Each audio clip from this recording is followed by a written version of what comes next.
जो बहुत पहले से होते आया है।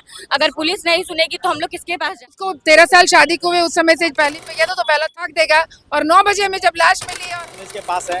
और 3 तारीख को घटना होती है, रहस्यमय घटना होती है, जो कि यहाँ पे बी फोर जस्टिस नाम से भी मतलब अपना न्याय के लिए आवाज़ उठा रहे हैं। चलिए हम बात करते हैं और दिखाते हैं रहस्यमय तरीके से जो हत्या कर दी जाती है एक लड़की को, जहाँ कहा जाता है बेटी बचाओ बेटी पढ़ाओ, वहीं पे आज ऐसा दिख रहा है कि लड़की सुरक्षित बिल्कुल नहीं है। और हम बात बताइएगा कि मतलब किस तरह से 3 तारीख की जो घटना हुई है किस तरह से 3 तारीख को इन्होंने कॉल किया कि हमें ये लड़की के भाई ने कि हम तो थे स्कूल में, तो वहाँ से जब घर आए तो वहाँ कॉल आया कि वो सिस्टी जो है मेरी भगनी को जो है पीएमसीएच ले गया है। तो पीएमसीएच में वहाँ पर अभिषेक सिन्हा जो है उसका पति, अभिजीत सिन्हा उसका पति, उसका नाम मोंटी है, घर का नाम मोंटी है, वहाँ खड़ा था। तो हम लोग पूछे कि कहाँ है सिस्टी। जब पहुँचने के बाद तो वो इधर उधर वार्ड में ले गया, इवन कि मेल वार्ड में घुसा दिया बोला, लेकिन उसको सब पता था। फिर बाद में जब हमको ऑफिस में बुलाया गया तो ऑफिस में गए वहाँ पर बताया, वहाँ पर उसके 10-15 आदमी थे जो कि गाइड कर रहे थे, इधर आइए ऐसे कर रहे थे। ऑफिस में जाने के बाद वहाँ पर बताया गया कि पीछे जो है वो डेड बॉडी पड़ा है। तो जब हम लोग पीछे देखे तो जमीन पर मेरी बेटी भगनी जो है वो लेटी हुई थी और वो वहाँ पर जो है उसकी देवरानी जो है लक्षिता वहाँ पर खड़ी थी। तो हम लोग पूछे कि कैसे हो गया, तो वो कही कि नहीं आप मतलब ये खुदकुशी है। हमने बेटी को तो पढ़ाया भी और शादी भी डॉक्टर से कराई और एक रिनाउंड परिवार में उसके जो ससुर थे वो कस्टम कमिश्नर थे। तो हमारे हिसाब से तो हमने उस बच्चे के लिए सबसे अच्छा किया था, लेकिन लगातार उस बच्चे को जो है वो प्रताड़ित किया जाता था, मारपीट किया जाता था।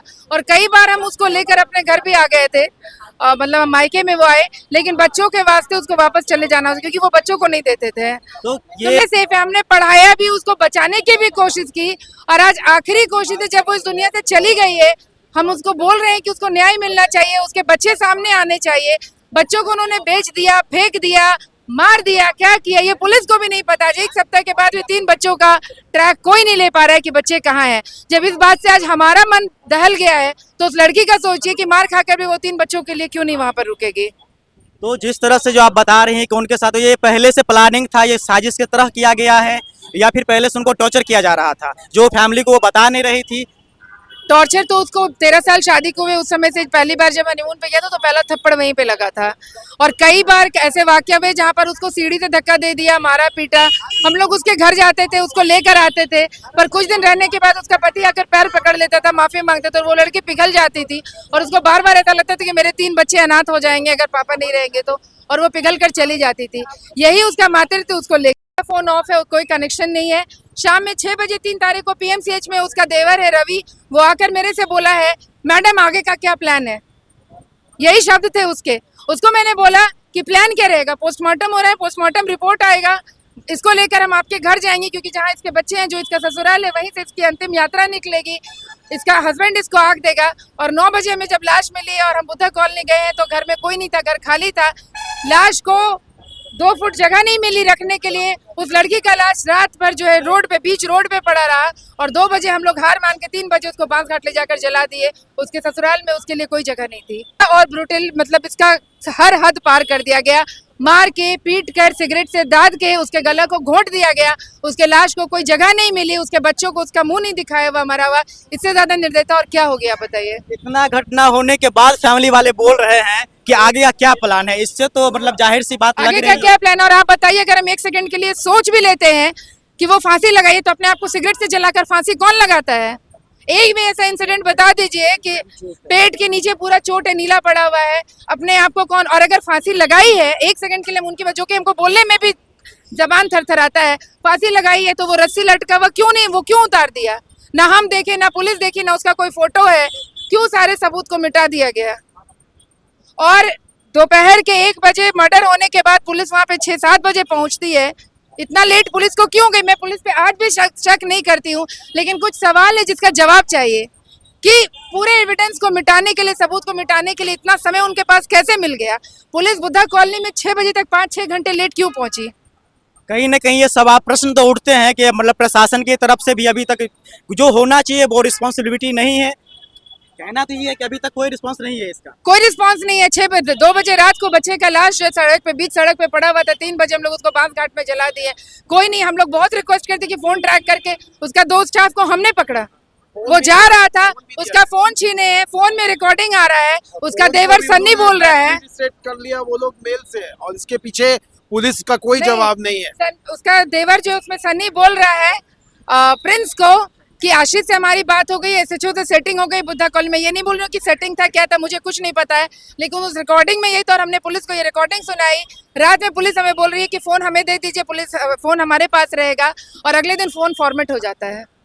पुलिस के कस्टडी में 2 फोन रहने के बाद फोन फॉर्मेट हो जाता है। आप बताइए कि हम क्या समझे इसमें से। मुझे तो, मैं पुलिस पे नहीं शक कर रही हूँ, लेकिन शक करने पे मजबूरी किया जा रहा है। आप बताइए कि फोन फॉर्मेट पुलिस के कस्टडी में कैसे हो गया।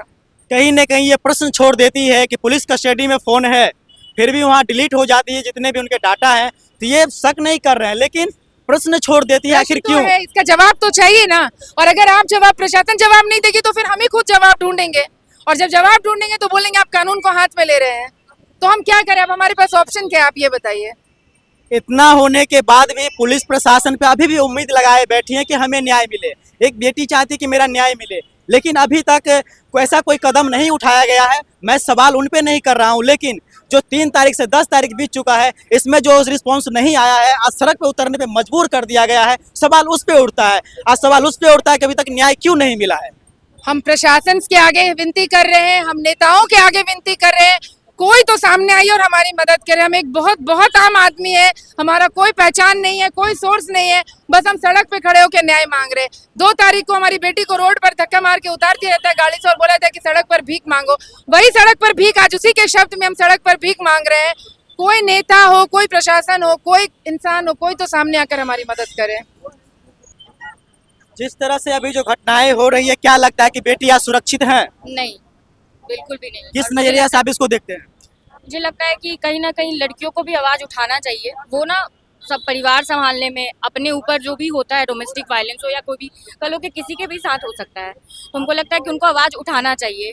खुद सहेंगी जितना, उतना उनके साथ ये सब होगा। आज से नहीं, बहुत पहले से ये सब चीज होते आया है।